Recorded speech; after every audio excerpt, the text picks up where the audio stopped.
ఎలాగా ఉంటుందో చీకటితోటి కమ్ముకొని పోతున్నది. నువ్వు ఇంకా చీకట్లు ఎందుకు ఉంటున్నావు? ప్రియ దేవుని బిడ్డలారా, ఒకసారి మనము జ్ఞాపకం చేసుకోవాలి. అట్టి చీకటి మనలో ఉంటే తీసివేసుకుని వెలుగులోకి వద్దాం. ఎందుకంటే దేవుడే చెబుతున్నాడు, నీకు వెలుగు వచ్చినది, నువ్వు బయటికి రా, నీ మీద దేవుని యొక్క మహిమ ఉదయించుచున్నాడు. ప్రియ దేవుని బిడ్డలారా, దేవుని యొక్క దర్శనం, దేవుని యొక్క వెలుగులో ఉండటం అంటే అది గొప్ప ఆశీర్వాదకరమైంది. దేవుని యొక్క వెలుగులో మన యొక్క జీవితాలను కొనసాగించుకోవటం అది గొప్ప ఆశీర్వాదకరం. అదే సాక్ష్యం అంటే. సాక్ష్యం నిలబెట్టుకోవటం అంటే చీకటిలోకి వెళ్ళకుండా ఉండటమే. ప్రియ దేవుని బిడ్డలారా, వాక్య భాగం చదువుకుందామండి. యెషయా గ్రంథము 19వ అధ్యాయము. యెషయా గ్రంథము 19వ అధ్యాయము 20వ వచనము చదువుకుందాము. 19వ అధ్యాయము 20వ వచనం. ఐగుప్తు దేశంలో సైన్యములకు అధిపతిగా యెహోవా నాకు సూచనగాను సాక్షాత్తముగాను ఉండును. బాధకులను గూర్చి వారు యెహోవాకు మొరపెట్టగా ఆయన వారి నిమిత్తము సూర్యుడైన యొక్క రక్షకుని పంపును, అతడు వారిని విమోచించును. క్రీస్తునందు ప్రియ దేవుని బిడ్డలారా, ఇంకా నీకు మార్గం తెలియక కదండి, 99 గొర్రెలు దొడ్డులో ఉంటే ఒకటి తప్పిపోయింది. ఎందుకు తప్పిపోయింది? ఎలా తప్పిపోయింది? అసలు ఎందుకు తప్పిపోవాలి? ఒకసారి మనం జ్ఞాపకం చేయాలి. ఆ ఒక్కటి ఎందుకు పోవాలి? ఆ ఒక్కదాని కొరకు యేసు ప్రభువారు ఎందుకు రావాలి? అంతే కదండి.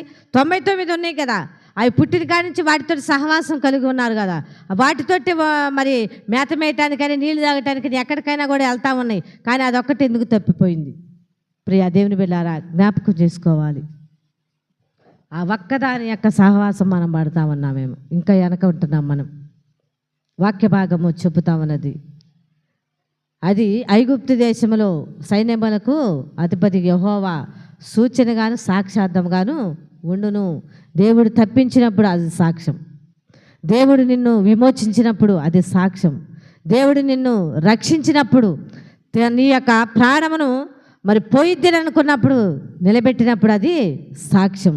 ఇక్కడ వ్రాయబడుతున్నటువంటి వాక్య భాగంలో ఆయన చెబుతున్నాడు, నాకు సూచనగాను సాక్షార్థంగాను ఉండును.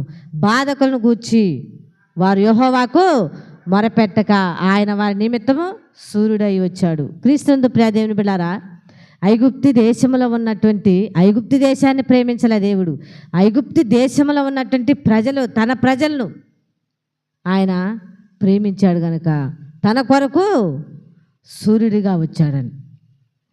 మోషే అహరోనులు వెళ్ళటానికి కారణము దేవుని యొక్క వెలుగులో ఉన్నారు. లెమ్ము నీకు వెలుగు వచ్చి ఉన్నది అనే మాటను ఆ యొక్క మోషే అహరోనులు తన యొక్క కుటుంబము ఆశ్రయించారు, వెలుగును ఆశ్రయించారు కనుక వారు వెలుగు సంబంధులుగా ఉన్నారు. అంత కఠినమైనటువంటి మరి రాజు హృదయాన్ని కూడా మార్చి ప్రజలను బయటికి తీసుకురావటము జరిగింది. ప్రియా దేవుని బిడ్డలారా, ఈనాడు అలాంటి కట్లతోటి నువ్వు ఉన్నావా? అలాంటి బానిసత్వంలో నువ్వు ఉంటున్నావా? నువ్వు జ్ఞాపకం చేసుకోవాలి. ఈ యొక్క ఉదయకాల సమయంలో అనుకుంటున్నారు, నాకు డబ్బు ఉంది, పదవులు ఉన్నాయి, లేకుంటే నాకు ఆరోగ్యం ఉంది, బలం ఉంది, బలగం ఉంది అనుకుంటున్నామేమో. కానీ ఆనాడు ఫరో చక్రవర్తి శాసిస్తే అది జరిగేది. కానీ తన యొక్క శాసనాన్ని కూడా తీసివేసిన వాడు, కొట్టివేసిన వాడు యేసుక్రీస్తు ప్రభువారు. కనుక ప్రియా దేవుని బిడ్డలారా, అలాంటి బానిసత్వంలో ఇంకా నువ్వు ఉన్నావా? ఫరో కింద కఠినమైనటువంటి బాధను అనుభవిస్తా ఉన్నావా?